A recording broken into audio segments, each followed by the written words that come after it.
The question is, Mr. Ambassador, do you believe Somalia's problem is Somali people's problem, or do you believe Somalia's problem is an international community problem? Man, what it is, man, this is a Yalla Black Child. Put it down for Kamadiga TV. Today we are at this 2021 summit. This is all about Somalia, man. This right here is about you. This is the platform that you need to be at to be heard. Because tonight with us we have the Somali ambassador, we have the finance minister, we have so many other important people, man. The only person that's missing and who's important is you.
Hey guys, I have your boy Ayanle, aka Yes. Black Chai here.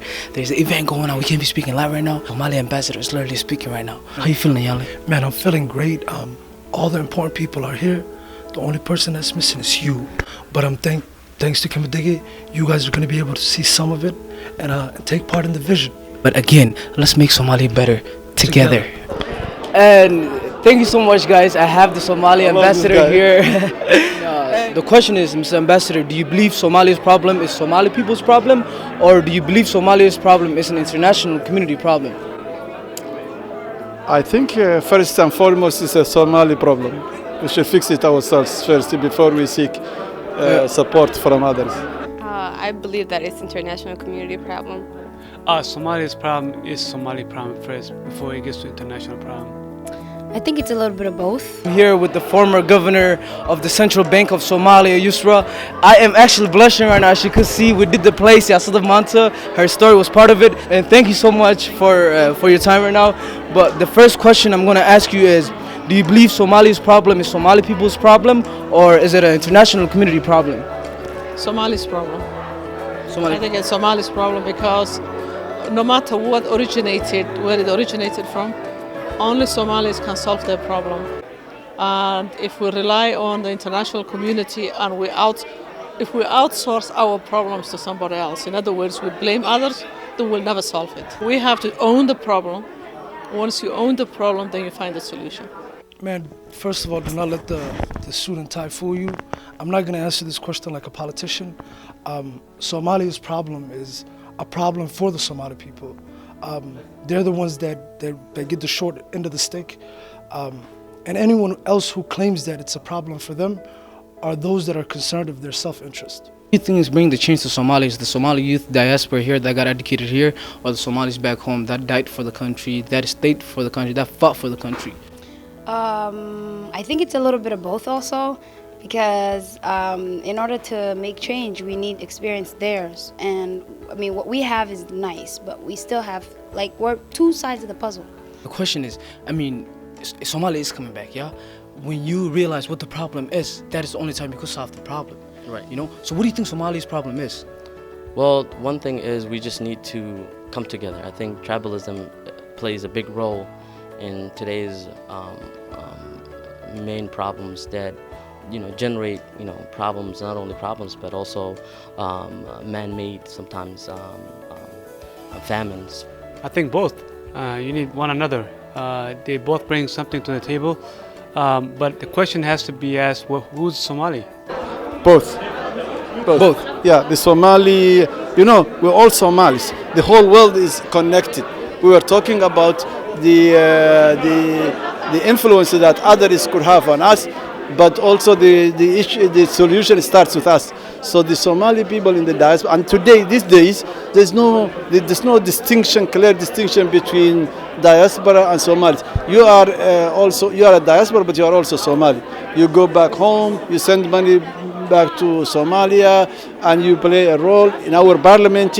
Is almost 1/4 diaspora. Our president is American. Our prime minister is Norwegian. I'm Canadian, by the way. And but I go to Somalia, and I have never left Somalia. I've been involved in humanitarian work, in international development, in politics of Somalia. I've attended so many conferences. So what do you consider me? Diaspora or Somali? So we are all together. Definitely. In your personal opinion, and about Abdikarim Musa, the guy that got transferred from Somalia to Ethiopia, what are your thoughts of that, of Somali citizen being transferred from Somalia, being taken away from his home to another country to be tortured? What is your personal point of view in those kind of situations?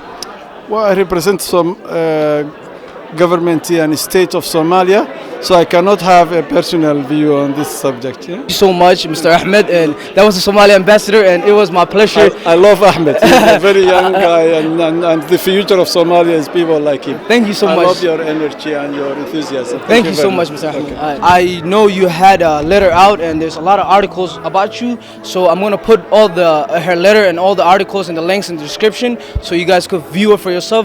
But I just want to ask you if you could go over. You were the governor of the Central Bank of Somalia for 7 weeks, and then after that you have resigned. Can you just go over of some of the reasons why you resigned, if it's comfortable with you? No, I'm really not comfortable talking about all of that. However, I think my letter kind of speaks for itself. Definitely. It says a lot, and I think I'll leave it at that because it's not good to go over negative things too much. True. I want to move forward rather than backward. Definitely. So, definitely. No, it's a historical moment, but it's just that history. Okay, and I'm going to put the link in the description of her letter. I encourage every one of you to read her letter and Diaspora and the youth.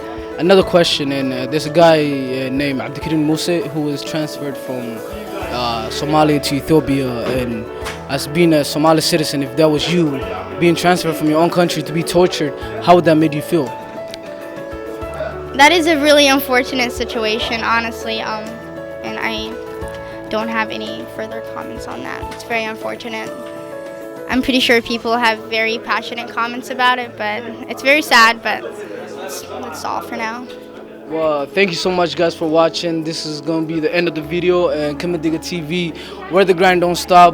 Together we could change Somalia, and the change everybody's looking for is us. When I say us, I'm talking about whoever is watching this. I'll see you back here at Kamadiga TV. Make sure you subscribe to the channel, like the video, comment below, and share it with your friends.